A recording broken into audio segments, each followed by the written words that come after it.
My name is Victoria, I'm 27 years old, and at 2:17 a.m. on a Tuesday, my life shattered. The phone rang with an urgency that immediately jolted me from sleep. My mother's hysterical voice cracked through the receiver as she sobbed about Daniel being in serious trouble. "We need $15,000 immediately to pay off dangerous people he owes," she cried. My father then grabbed the phone, threatening to disown me if I didn't help. As I clicked send on the transfer, I had no idea I was falling into their carefully laid trap. Before we dive deeper into this twisted tale, I'd love to know where you're watching from today. If you're new here, please hit that like button and subscribe for more stories of family betrayal and redemption. Your support helps me continue sharing these experiences that might just help someone feel less alone in their struggles. The moment I hit the confirmation button on the money transfer, a wave of guilt washed over me for even hesitating to help my own family. I sat there in the dim light of my phone screen, heart racing, wondering if I had done enough or if there was more I should be doing to protect Daniel. The silence in my apartment felt deafening as I contemplated what kind of trouble my brother could possibly be in that would require such a substantial amount of money in the middle of the night. My hands trembled slightly as I reached for my phone again, this time to call Daniel directly, needing to hear his voice and confirm he was okay. When he answered, his confusion was immediately apparent. "Victoria? What's going on?" "It's almost 3 a.m, he said, his voice thick with sleep but otherwise sounding completely normal. I asked him about the dangerous people he supposedly owed money to, about the threats our parents had mentioned, but he just sounded more bewildered with each question. "I don't know what you're talking about." "I'm fine, just at home. I haven't owed anyone money since I paid off my student loans last year." My stomach dropped as a cold knot of suspicion began to form. Something wasn't adding up. I immediately called my parents back, demanding to know what was really going on. My mother answered, her voice now calmer but still carrying an undercurrent of panic. She insisted that Daniel was too traumatized to talk about it, and that I shouldn't bother him with questions right now.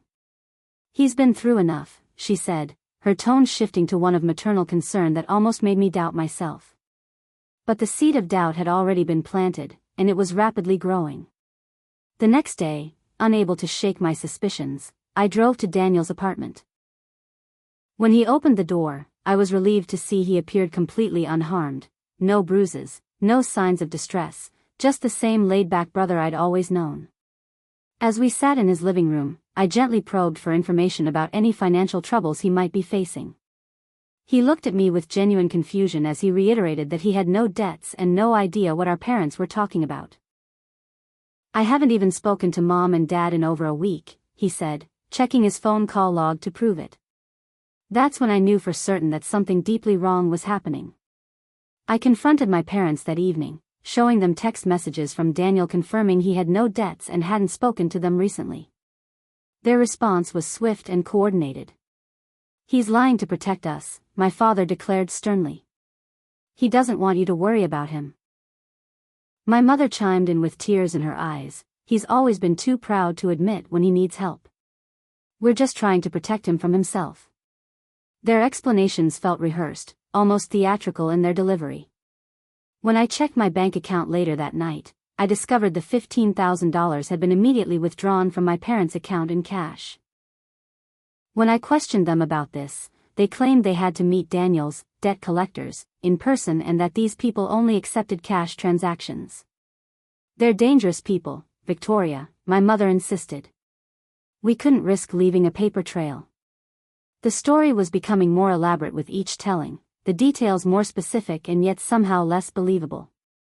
That's when the first betrayal came. My sister Jennifer called me, her voice filled with disappointment. "I can't believe you're making this about yourself," she said. "Mom and Dad are just trying to help Daniel, and you're treating them like criminals. They're worried sick, and all you care about is your money." I tried to explain my concerns, but she cut me off. "You've always been selfish, Victoria. Even as a child, you never thought about anyone else's feelings. Daniel needs our support right now, not your accusations." The family WhatsApp group, which I had once cherished as a way to stay connected, suddenly became a platform for passive-aggressive messages about how some people couldn't be trusted to support family in times of crisis. Within 24 hours, I had been transformed from a concerned daughter into the selfish villain of their narrative. I felt isolated, cornered by a coordinated campaign against me, but I was determined to uncover the truth. That night, as I was reviewing my credit card statements to see if I could somehow recoup the $15,000, I noticed a strange charge from a high-end jewelry store that I had never visited. The amount was $3,200, and it had been made just 2 days before my parents' emergency call. As I stared at that charge, a new theory began to form in my mind, one that was even more disturbing than the possibility that my parents had simply lied about Daniel's debts. The jewelry store charge gnawed at me as I drifted into a restless sleep. The next morning, I immediately called my credit card company to dispute the charge, only to discover something even more alarming. My mother was listed as an authorized user on that particular card. I had completely forgotten adding her years ago when she was helping me with some online shopping during a busy period at work. When I confronted my mother about the jewelry purchase, she initially denied any knowledge of it, but when I mentioned the specific store and amount, her story quickly changed. "Oh, that was for Daniel," she said with a practiced casualness that didn't quite reach her eyes. "He needed to buy something important for someone he's trying to impress professionally. It was a business investment."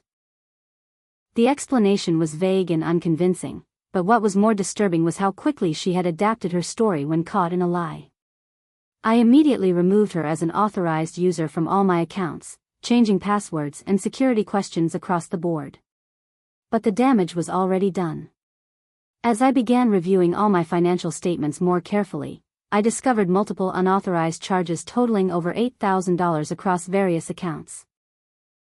Some were small enough that I might have missed them ordinarily: $150 at a restaurant I'd never visited, $300 for online shopping at sites I'd never heard of.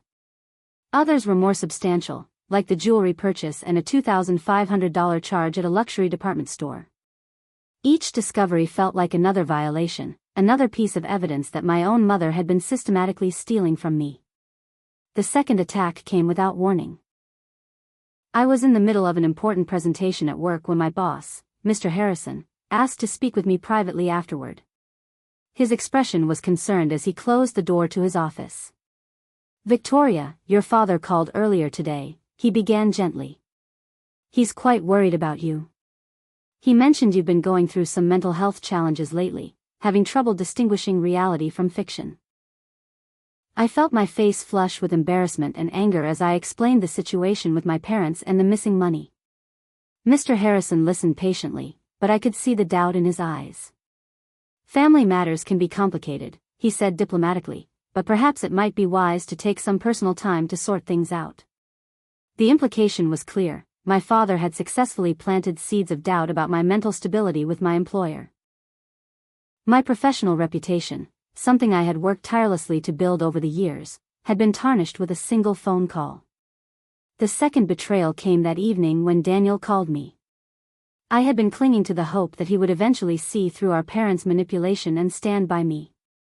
Instead, he said, "Victoria, you're really embarrassing the family with all these accusations. Mom and Dad are just trying to help, and you're making them out to be criminals. Can't you just let it go?" His words hit me like a physical blow. Not only was he not supporting me, but he was actively participating in their narrative, painting me as the problem. "I'm not imagining these charges, Daniel," I insisted, my voice shaking with frustration.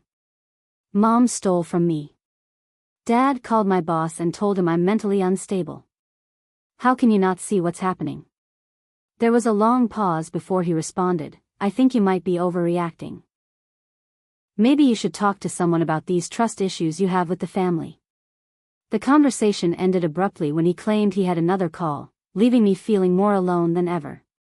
The most devastating discovery came a week later when I received a letter from a bank I had never heard of, thanking me for my recent loan application. I immediately called the bank, my heart pounding with dread.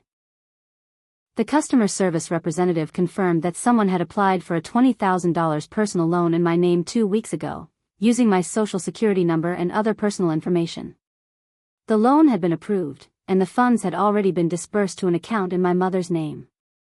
When I confronted my parents with this information, they responded with shock and indignation. "How could you accuse us of something like that?" my mother cried, dabbing at her eyes with a tissue. "We're your parents. We would never do something so terrible." My father took a more aggressive approach. "This is exactly what I was talking about," he said sternly. "You're clearly not thinking clearly. Making these wild accusations against your own family. I think you need professional help." Their gaslighting was so complete, so convincing, that for a moment I almost doubted myself. But the evidence was undeniable.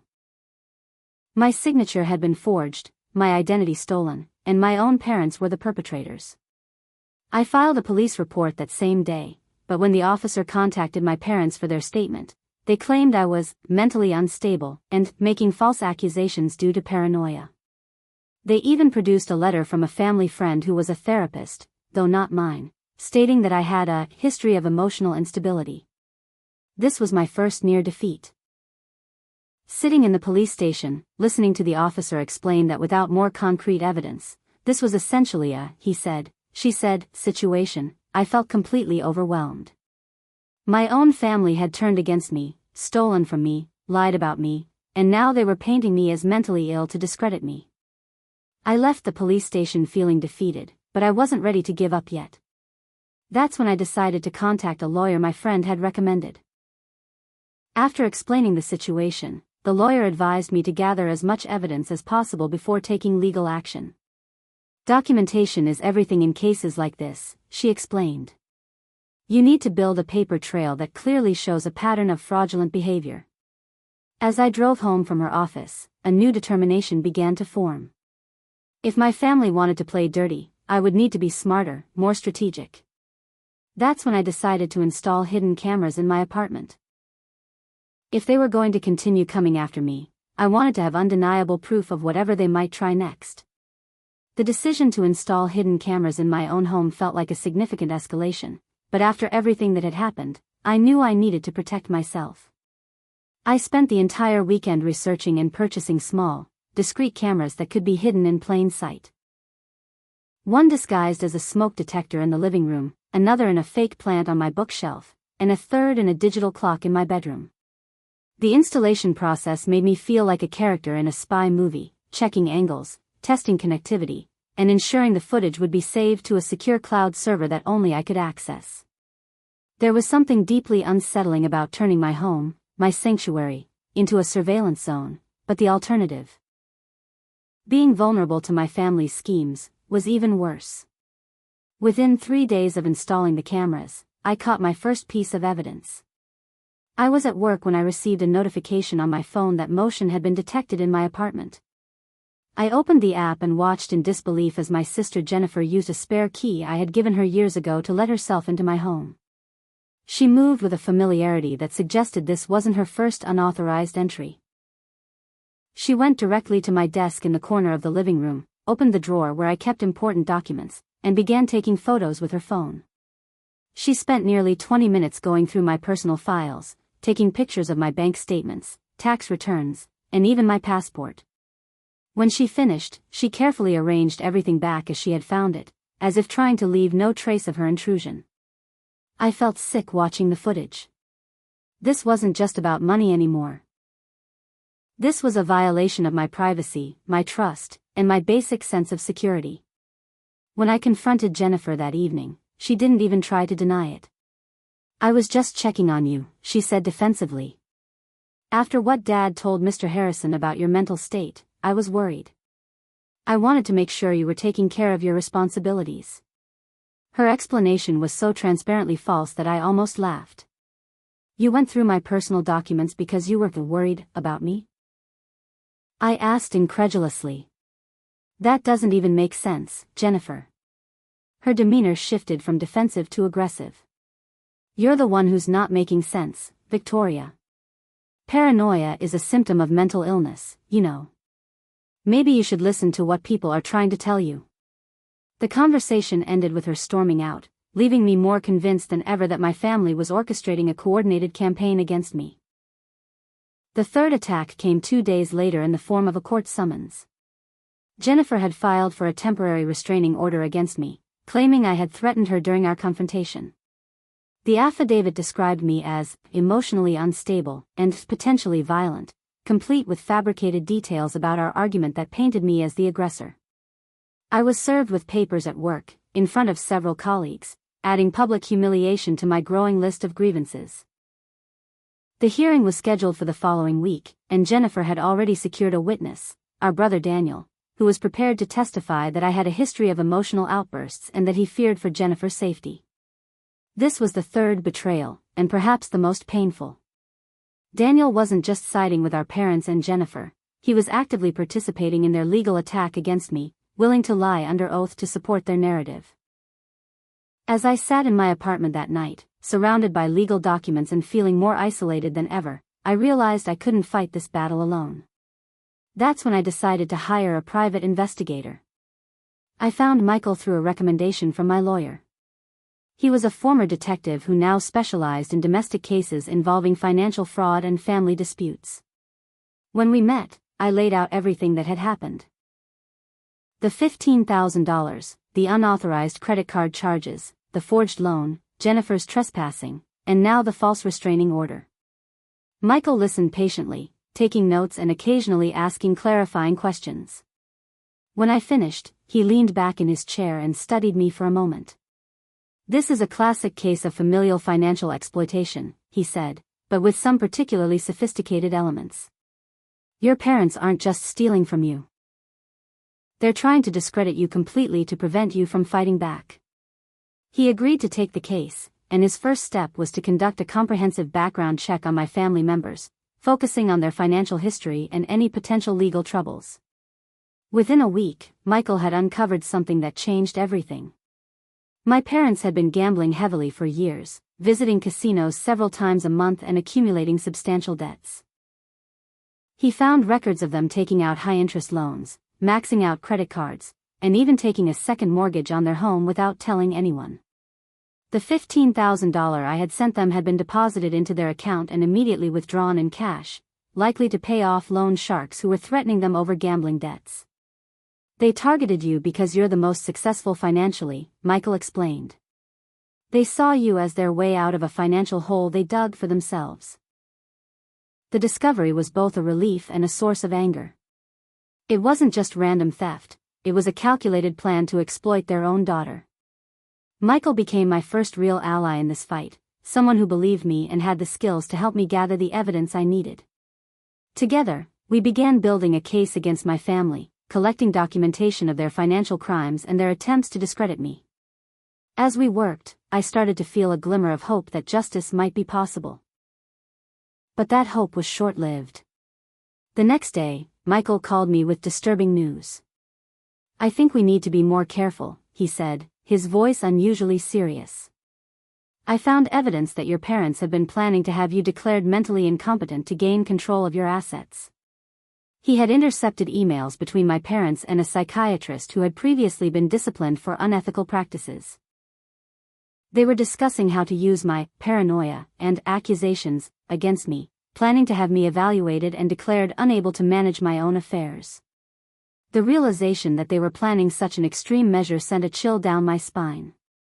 This wasn't just about money anymore, it was about my basic autonomy and freedom. The emails Michael had uncovered between my parents and Dr. Harrison were chilling in their detail and calculation. They discussed my symptoms with clinical precision, twisting my legitimate concerns about their theft into evidence of paranoia and delusional thinking. "Her fixation on the money suggests obsessive tendencies," Dr. Harrison wrote in one email. "The accusations against family members indicate a break from reality." My mother's response was even more disturbing. "We're worried she might harm herself or others if she continues to spiral. We need to act quickly to protect her and our family's reputation." They were planning to have me declared mentally incompetent, which would give them legal control over my assets and the ability to make decisions on my behalf.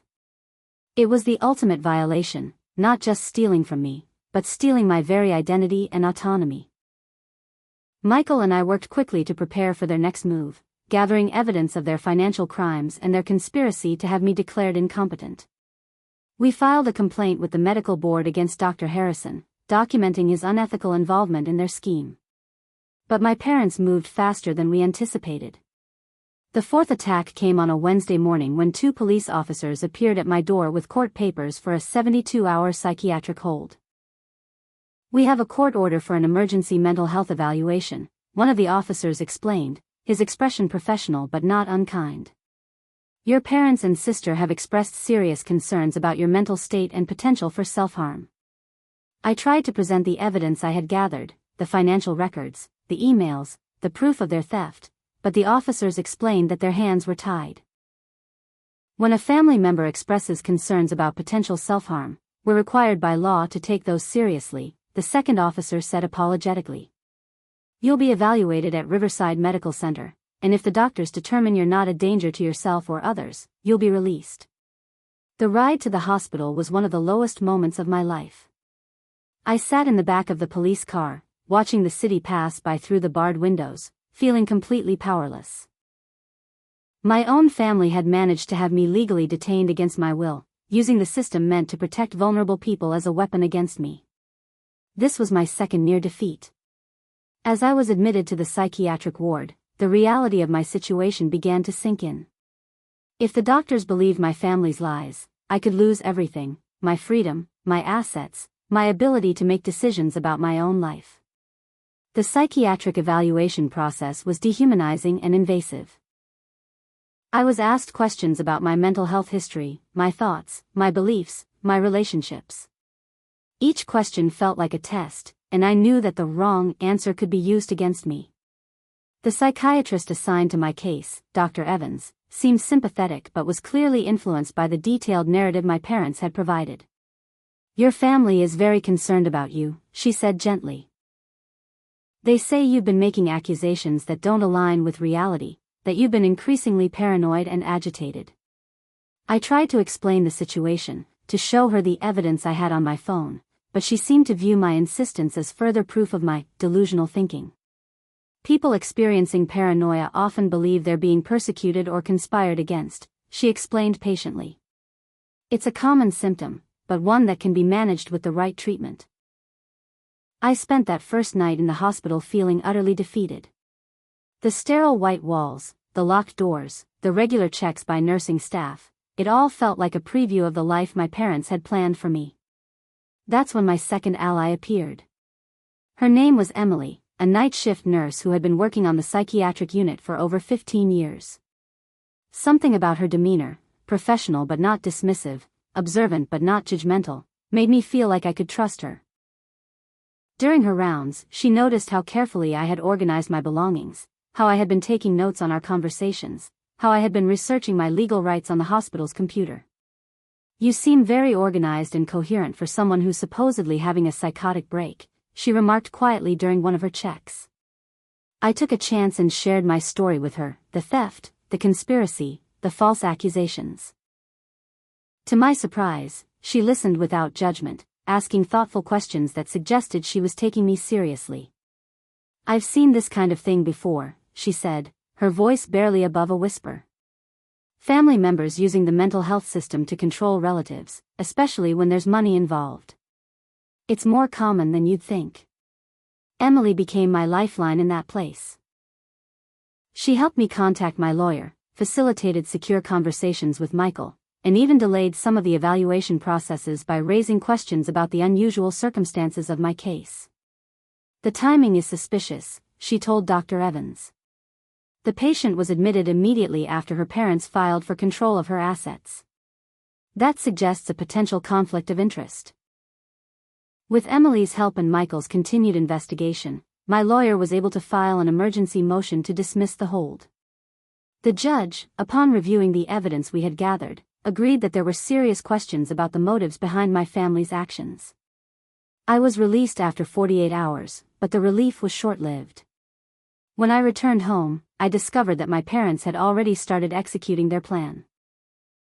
The lock on my apartment had been changed, and when I finally gained entry with the help of a locksmith, I found many of my valuables missing. Expensive jewelry, electronics, artwork, anything of value had been taken. They had even taken family photos and sentimental items, as if trying to erase pieces of my life. As I stood in the half-empty apartment that had once been my sanctuary, I received another devastating blow. In my desk, where I kept my important documents, I found a forged will.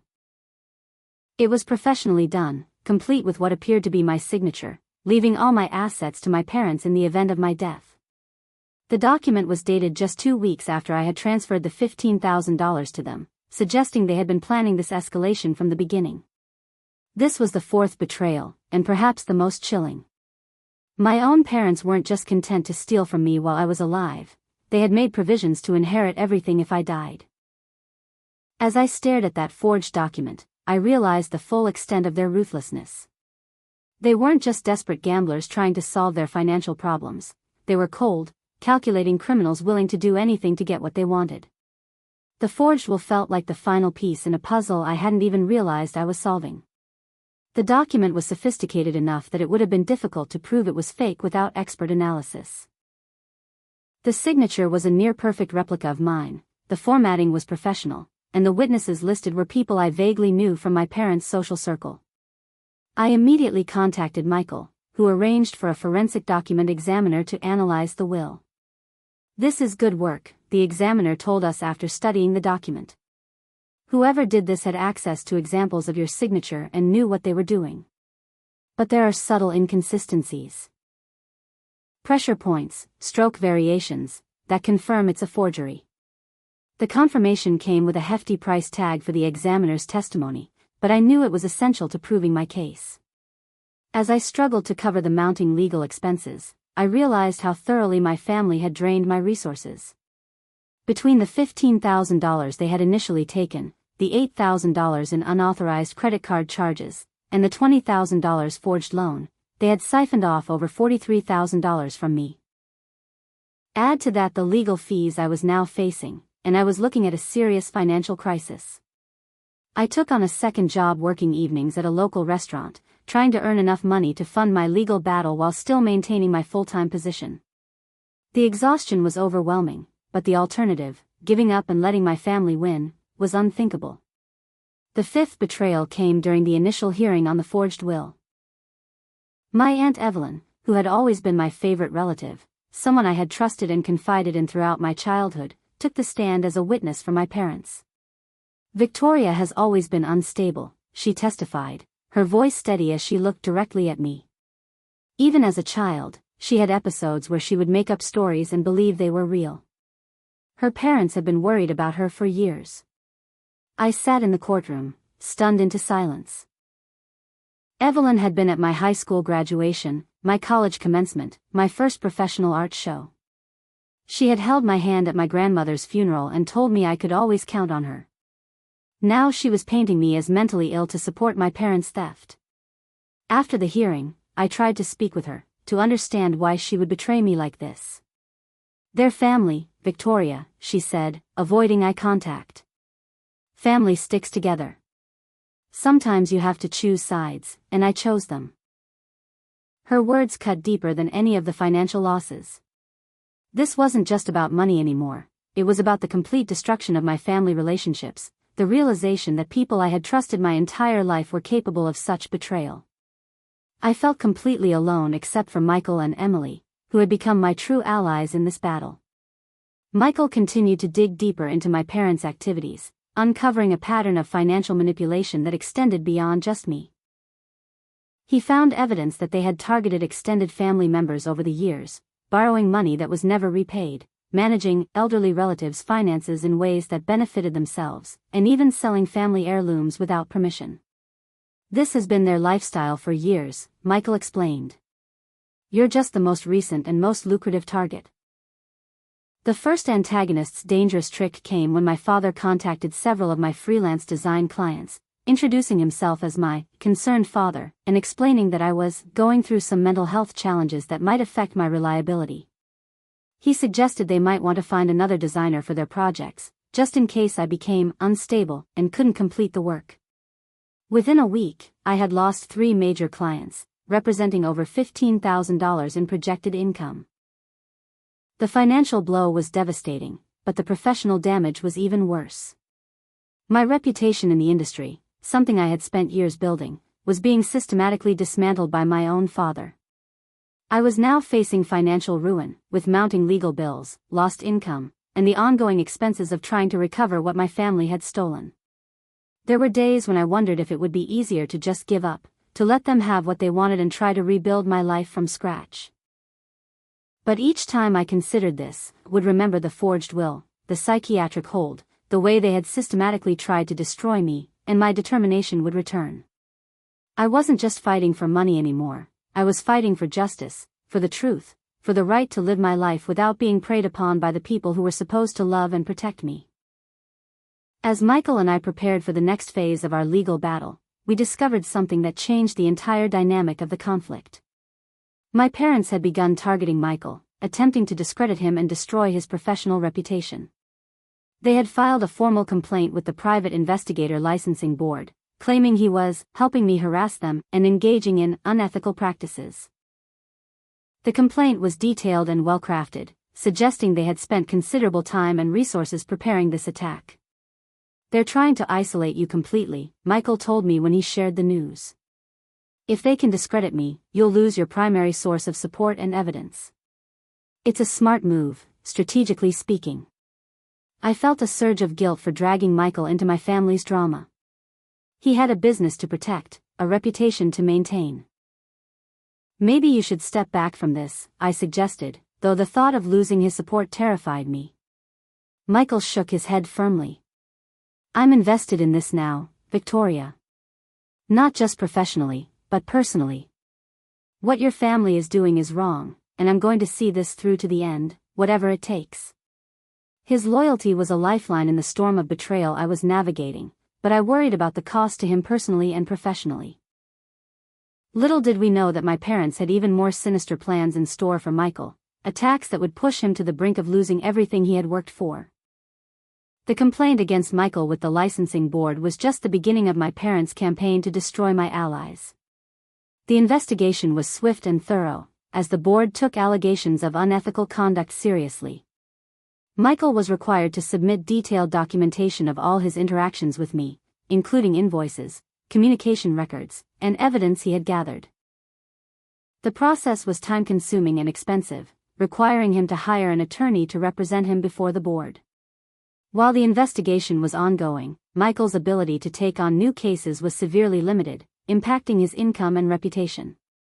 But my parents weren't content with just attacking him professionally.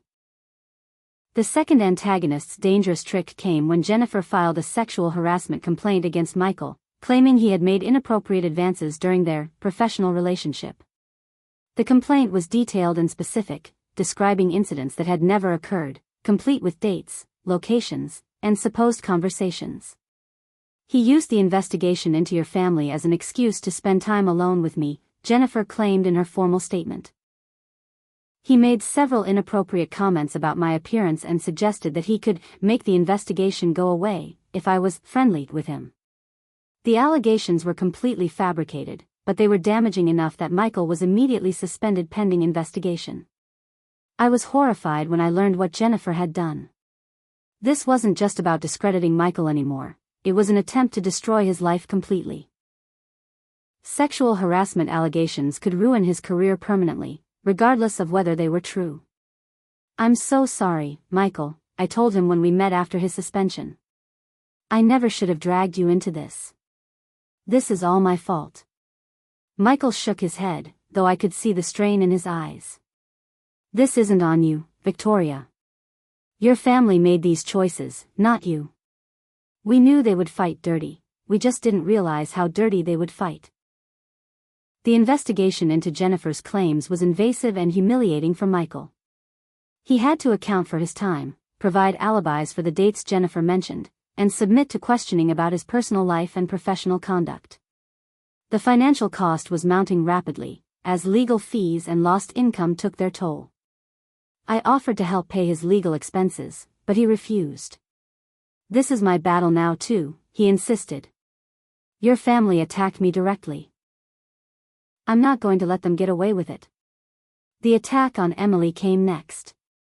Jennifer, who had connections at the hospital where Emily worked, filed a complaint with the nursing board, claiming Emily had violated patient privacy by sharing information about my case and had engaged in unprofessional conduct while on duty. The complaint was timed perfectly to coincide with Emily's annual performance review, making it difficult for her supervisors to ignore. Within a week, Emily was transferred to a different department with less favorable hours and responsibilities. "They're systematically going after anyone who supports you," Emily told me when we met for coffee. "Jennifer made it clear that if I continued to help you, there would be further consequences." I felt a wave of guilt and despair. My allies were being punished for helping me, their lives disrupted and their careers threatened because they had chosen to stand with me against my family. "Maybe you should both step back," I suggested, though the thought of losing their support terrified me. "I can't let your careers be destroyed because of my family's vendetta." Michael shook his head firmly. "We're in this together now, Victoria. What your family is doing is bigger than just your case. It's a pattern of predatory behavior that needs to be exposed. If we back down now, they'll just move on to their next victim." Emily agreed, though I could see the worry in her eyes. "They've already damaged my reputation at work," she said.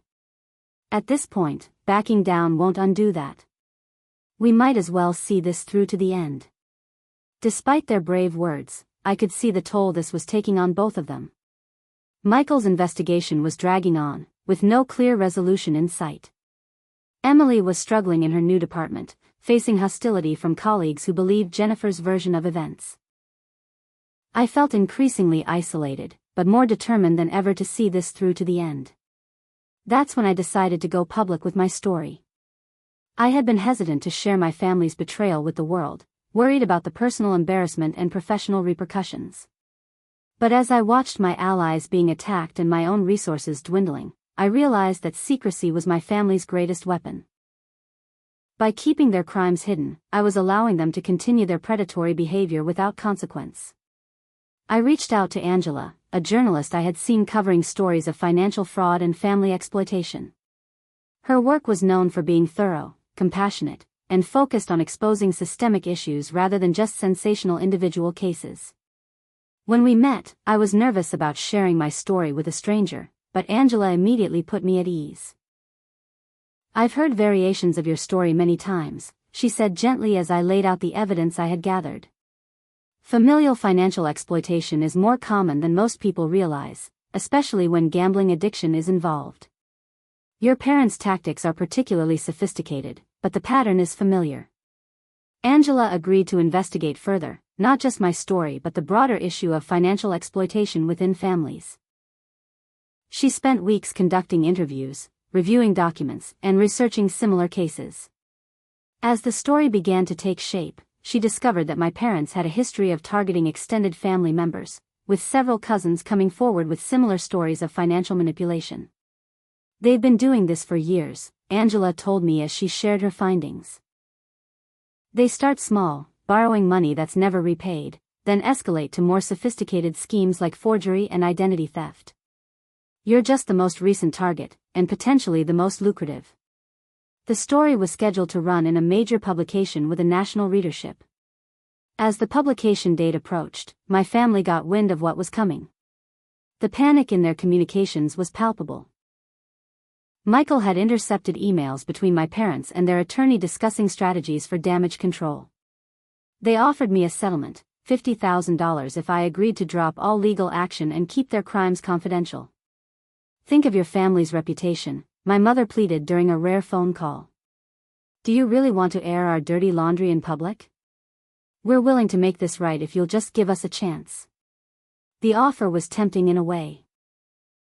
A quick resolution, a chance to put this all behind me and move on.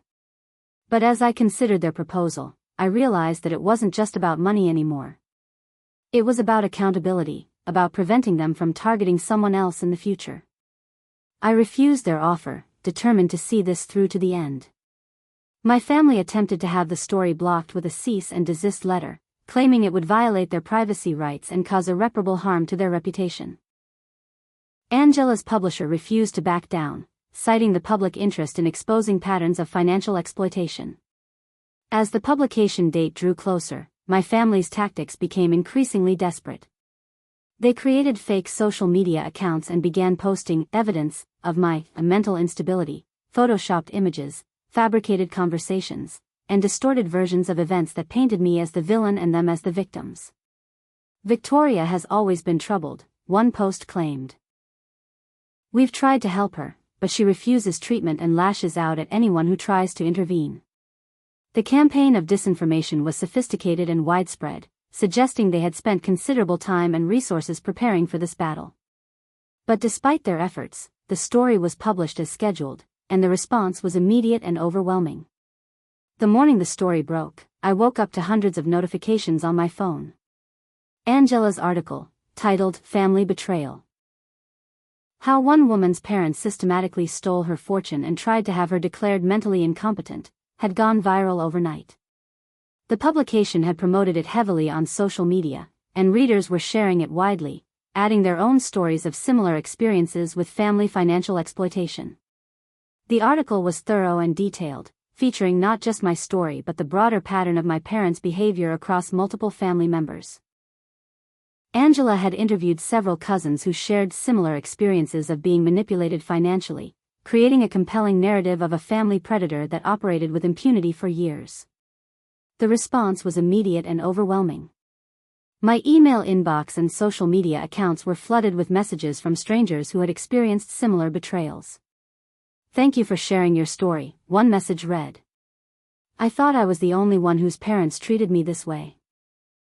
Your courage has given me the strength to speak up about what happened to me." Another message came from a woman in her 60s. "My parents did something similar to me 30 years ago. I never told anyone because I was ashamed. Your story has helped me understand that I wasn't the one who should have been ashamed." The public exposure had an immediate impact on my family's lives. Their phone numbers were posted online, their social media accounts were flooded with angry messages, and their community began to turn against them. The country club where my parents were longtime members suspended their membership pending investigation. The church where my mother volunteered asked her to step down from her position on the charity committee. Jennifer was fired from her job at a marketing firm after her employer learned about the false sexual harassment complaint she had filed against Michael. The professional consequences were swift and severe. No one wanted to be associated with people who had been publicly exposed as predatory and manipulative. Daniel, who had been working as a real estate agent, found that clients were canceling appointments and that other agents were avoiding him. The shame and social isolation became too much for him to handle, and he essentially disappeared, deleting his social media accounts and cutting off communication with everyone in the family. The police department, which had initially been reluctant to pursue charges due to the he said, she said nature of the case, reopened their investigation based on the new evidence and the multiple victims who had come forward. The district attorney's office assigned a special prosecutor to the case, recognizing that this was part of a larger pattern of criminal behavior.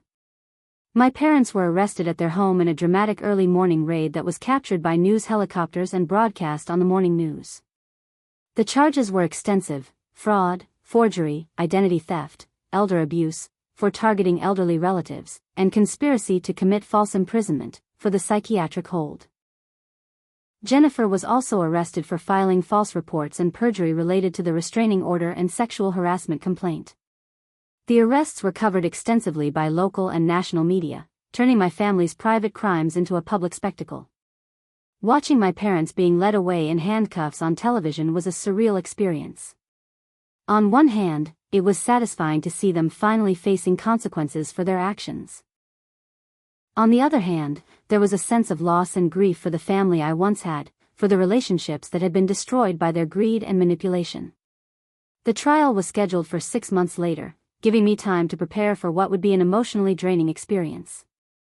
In the meantime, I focused on rebuilding my life.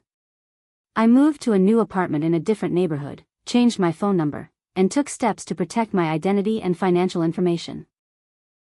I also began the process of recovering my assets, which involved working with forensic accountants to trace where my money had gone and filing civil suits to recover what I could. The support group I formed for victims of family financial exploitation grew rapidly, with dozens of members joining our weekly meetings. Sharing experiences and strategies for recovery with others who understood what I had been through was healing in a way I hadn't expected. We became a community of survivors, bound together by our experiences of betrayal and our determination to rebuild our lives. As the trial date approached, I felt a mixture of dread and anticipation. Testifying against my own family would be difficult, but it was also an opportunity to tell my story in a court of law, to hold them accountable for their crimes in the most public way possible. I worked with the prosecutor to prepare my testimony, reviewing evidence and practicing how to respond to the defense attorney's inevitable attempts to discredit me. The night before the trial, I received an unexpected visitor. It was Daniel, looking haggard and remorseful. "I'm so sorry, Victoria," he said, his voice barely above a whisper. "I knew what Mom and Dad were doing, but I was too scared to stand up to them. Jennifer threatened to expose my own financial problems if I didn't go along with their story." He explained that Jennifer had discovered his gambling debts and had used that information to manipulate him into supporting their narrative against me. "She said if I didn't testify against you, she would tell everyone about my problems and I would lose my job," he admitted. "I was weak, and I'm sorry." His apology didn't excuse his behavior, but it did provide some context for his betrayal. I didn't forgive him completely that night, but I acknowledged his courage in coming forward and offering to testify truthfully about what had happened. The trial was even more emotionally draining than I had anticipated. I had to sit in the same courtroom as my parents and Jennifer, watching them maintain their innocence despite the mountain of evidence against them. Their defense attorney painted me as a troubled daughter who had imagined the entire scheme, using my previous struggles with anxiety as evidence of mental instability. But the evidence was overwhelming: the forged documents, the bank records, the emails between my parents and Dr. Harrison, the testimony from multiple family members who had been victimized over the years. Even without Daniel's testimony, the case against them was strong.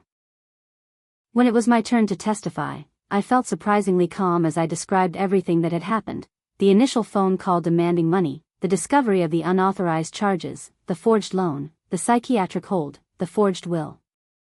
I spoke clearly and confidently, looking directly at my parents as I described how they had systematically tried to destroy me. The jury deliberated for less than 3 hours before returning with a guilty verdict on all counts. My parents were sentenced to 10 years in prison each, with the possibility of parole after serving 7 years. Jennifer received 3 years of probation and 500 hours of community service, a lighter sentence due to her cooperation with the investigation and her lack of prior criminal history. As I left the courthouse that day, surrounded by reporters and cameras, I felt a sense of closure that I hadn't expected. The legal battle was over, the truth had been exposed, and justice had been served. But the emotional journey was far from over. The weeks following the trial were a whirlwind of media attention and legal proceedings. My parents' sentencing made national headlines, and I was approached by several television networks and production companies interested in telling my story. I declined most offers, uncomfortable with the idea of profiting from my family's crimes, but I did agree to participate in a documentary about familial financial exploitation, hoping it might help others recognize and prevent similar situations. The process of recovering my assets was slow and complicated. Much of the money my parents had stolen had been spent on gambling debts, luxury items, and maintaining a lifestyle they couldn't afford. The forensic accountants I hired were able to trace some of the funds to purchases that could potentially be recovered, but much of it was gone forever. I filed civil suits against my parents to recover what I could, but collecting on judgments against people who were incarcerated and had limited assets proved challenging. Jennifer, as part of her plea agreement, was required to pay restitution, but the amount was small compared to what had been stolen. The most valuable asset I recovered wasn't financial but emotional: the truth. Having the court validate my experience, having a jury confirm that I hadn't imagined or exaggerated what had happened, was healing in a way I hadn't anticipated.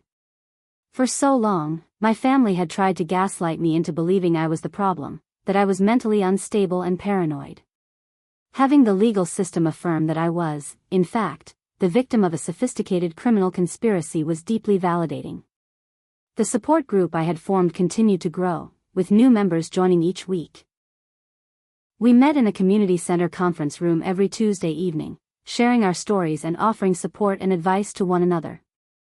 The group became a lifeline for many of us, a safe space where we could be honest about our experiences without fear of judgment or disbelief.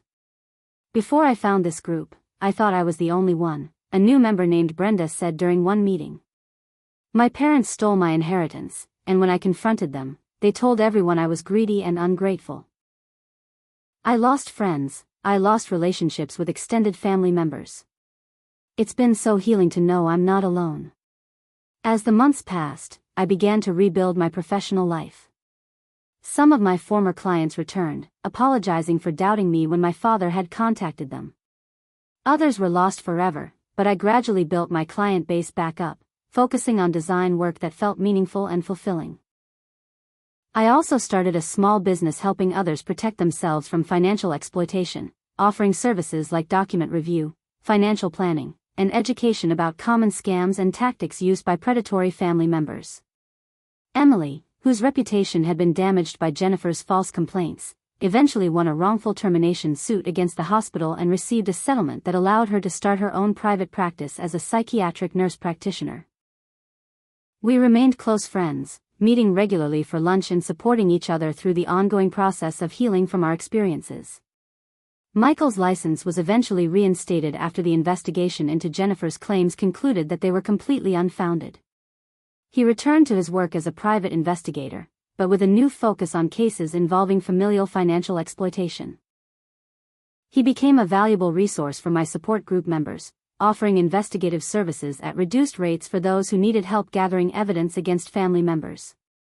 Daniel, after completing a rehabilitation program for his gambling addiction, reached out periodically with updates on his progress. Our relationship remained complicated, defined by his betrayal during the most difficult period of my life. I didn't fully trust him, but I appreciated his efforts to make amends and his willingness to testify truthfully during the trial. "I don't expect you to forgive me," he said during one of our meetings. "I just want you to know that I'm working on myself, trying to be a better person. I hope someday I can earn back your trust." The most unexpected development came about 6 months after the trial when I received a letter from my mother. Her handwriting was shaky, a stark contrast to the elegant penmanship I remembered from my childhood.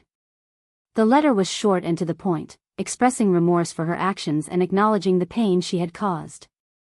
"I know I don't deserve your forgiveness," she wrote, "but I wanted you to know that I think about what I did every day. Prison has given me a lot of time to reflect, and I'm ashamed of the person I became. I hope someday you can find peace, even if you can't forgive me." I didn't respond to the letter immediately. Part of me wanted to maintain the anger and resentment that had fueled my fight for justice. Another part of me recognized that holding on to that anger was like drinking poison and expecting the other person to die. I eventually wrote back, though my response was brief and non-committal. "I appreciate your apology," I wrote. "I'm still processing everything that happened, and I'm not ready to forgive, but I wish you well in your rehabilitation." The correspondence with my mother marked a turning point in my healing journey. It wasn't about forgiveness or reconciliation, it was about releasing the emotional burden I had been carrying. I began to focus more on the future than on the past, on rebuilding rather than revenge. The documentary I participated in was released about a year after the trial. It was difficult to watch myself on screen, reliving the most painful moments of my life, but I was proud of how the filmmakers had handled the story. They focused not just on my experience but on the broader issue of familial financial exploitation, featuring interviews with experts, other victims, and law enforcement officials. The film sparked important conversations about a topic that had long been shrouded in silence and shame. As the second anniversary of my parents' arrest approached, I found myself reflecting on how much my life had changed. I was living in a new city, had rebuilt my career, and was surrounded by a community of supportive friends and fellow survivors. The scars from my family's betrayal remained, but they no longer defined me. I had learned valuable lessons about trust, boundaries, and resilience. I had discovered a strength I didn't know I possessed, a capacity to survive and even thrive in the face of overwhelming adversity. Life would never be the same as it was before my family's betrayal, but in many ways, it was better. I was more authentic, more discerning, and more compassionate, both toward myself and toward others who had experienced similar traumas.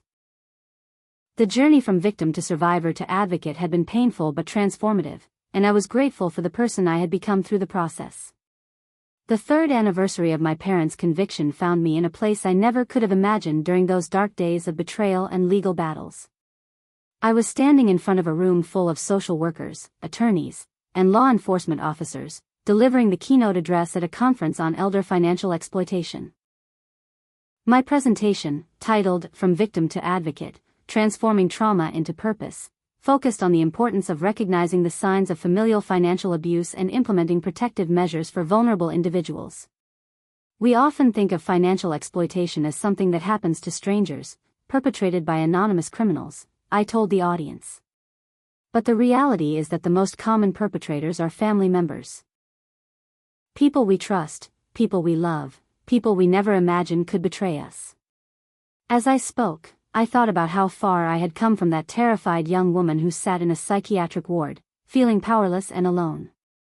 The journey hadn't been linear or easy, but it had been transformative in ways I couldn't have anticipated at the beginning. After the conference, I returned to my home in Portland, Oregon, where I had moved 2 years earlier to start fresh.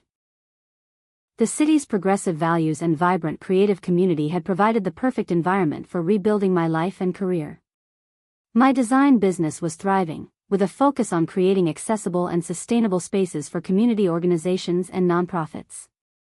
The work felt meaningful and aligned with my values, a stark contrast to the commercial projects I had focused on before my family's betrayal. I also continued to facilitate the support group for victims of familial financial exploitation, though it had evolved over the years. What started as a small gathering of survivors had grown into a nonprofit organization with chapters in several cities. We offered not just support groups but also educational workshops, legal clinics, and financial literacy programs designed to help people protect themselves from exploitation. The organization had become my passion project, consuming much of my free time but providing a sense of purpose that went beyond my professional work. Michael, who had become a close friend over the years, had moved to Portland as well and joined the board of our nonprofit. His expertise as a private investigator proved invaluable in developing protocols for documenting and reporting financial abuse. We had also developed a romantic relationship, though it had grown slowly and organically from our friendship. I never expected to fall in love with the person who helped me expose my parents' crimes, I told him one evening as we walked along the waterfront. But after everything we've been through together, I can't imagine my life without you. Emily had also relocated to Portland, opening a private practice that specialized in trauma recovery for victims of abuse and exploitation. Her clinical expertise and personal experience made her particularly effective at helping survivors navigate the complex emotional landscape of familial betrayal. The three of us had formed an unlikely but tight-knit family, bound together by our shared experiences and our commitment to helping others. Daniel, who had completed his gambling addiction treatment and was working as a substance abuse counselor, remained in contact with me. Our relationship was cautiously rebuilt on new terms, with clear boundaries and honest communication. He had made amends by testifying truthfully during the trial and by participating in a documentary about gambling addiction and its impact on families. "I don't expect you to ever forget what I did," he told me during one of our monthly phone calls. "I just hope that someday you'll be able to see the person I'm becoming, not just the mistakes I made." My mother had been released from prison early due to health issues and was living in a halfway house. We exchanged occasional letters, but our relationship remained distant and formal. I had forgiven her not for her sake but for mine. Holding on to anger and resentment was like carrying a heavy weight that only burdened me. Forgiveness didn't mean forgetting or excusing what had happened, it meant releasing the emotional hold the betrayal had on me. My father, who remained incarcerated, had never expressed remorse for his actions. Our last communication had been a letter he sent blaming me for his conviction, claiming that I had exaggerated and misinterpreted his actions. I didn't respond and had no plans to maintain contact with him after his release. The most unexpected development in my healing journey came when I received a request to meet with my Aunt Evelyn, who had testified against me during the will hearing. She was now in her 70s, living alone after her husband's death, and wanted to apologize before she died. "I've carried the guilt of what I did to you for years," she told me when we met at a small cafe near her home. "Your mother can be very persuasive, and at the time, I believed her stories about your mental instability. But as time went on, I realized I had participated in something terrible. Her apology was heartfelt and specific, acknowledging not just what she had done but how it had impacted me. "I betrayed your trust at a time when you needed support most," she said, tears streaming down her face. "There's no excuse for what I did, but I hope you can find it in your heart to forgive me." We met several more times after that initial conversation, slowly rebuilding a relationship that had been shattered by her betrayal. It wasn't easy, and there were moments when the old hurt resurfaced, but I ultimately found value in reconnecting with her. Her willingness to take responsibility for her actions and her genuine remorse helped me understand that even people who hurt us can change and grow. As I reflected on my journey, I realized that the most valuable lesson I had learned was about the nature of resilience. It wasn't about bouncing back to who I was before the betrayal. That person was gone forever, along with my innocence and my trust in my family. Resilience was about moving forward with the scars, integrating the painful experiences into my life story without allowing them to define my future. I had learned that healing wasn't a destination but a process, one that continued long after the legal battles were over and the media attention had faded. It showed up in unexpected moments. When I found myself hesitating to trust a new friend, when I felt a surge of anger at a memory of betrayal, when I struggled to set boundaries in a relationship. Each of these moments was an opportunity to practice self-compassion, to acknowledge the pain without allowing it to control me. The nonprofit organization I had founded continued to grow, expanding its reach and impact. We developed partnerships with financial institutions, legal aid organizations, and healthcare providers to create a comprehensive response to familial financial exploitation. Our educational materials were used in senior centers, community colleges, and workplaces across the country. I often traveled to speak at conferences and events, sharing my story and advocating for policy changes to better protect vulnerable individuals. "Your story has inspired so many people," Michael told me one evening as we reviewed the annual report for our organization. "You've turned something terrible into something beautiful." But the most meaningful feedback came from individuals who had been helped by our work. "Because of your organization, I was able to recognize the signs that my son was exploiting me financially," one elderly woman wrote in an email. "You gave me the resources and support I needed to protect myself and hold him accountable." Another message came from a young woman who had discovered her parents were taking out credit cards in her name. "Your story helped me understand that I wasn't alone and that I wasn't crazy for being angry. Your organization connected me with legal assistance, and I'm now in the process of rebuilding my credit and my relationship with boundaries." These messages reminded me that even the most painful experiences can be transformed into sources of healing and hope for others. As I approached my 35th birthday, I found myself reflecting on the person I had become. I was more cautious about trust, more discerning about relationships, but also more compassionate, more resilient, and more authentic than I had been before my family's betrayal. The scars remained, but they had become part of my story rather than a wound that continued to bleed. I had learned that family isn't just about blood relations but about the people who show up for you, who support you through difficult times, who celebrate your victories and comfort you in your defeats.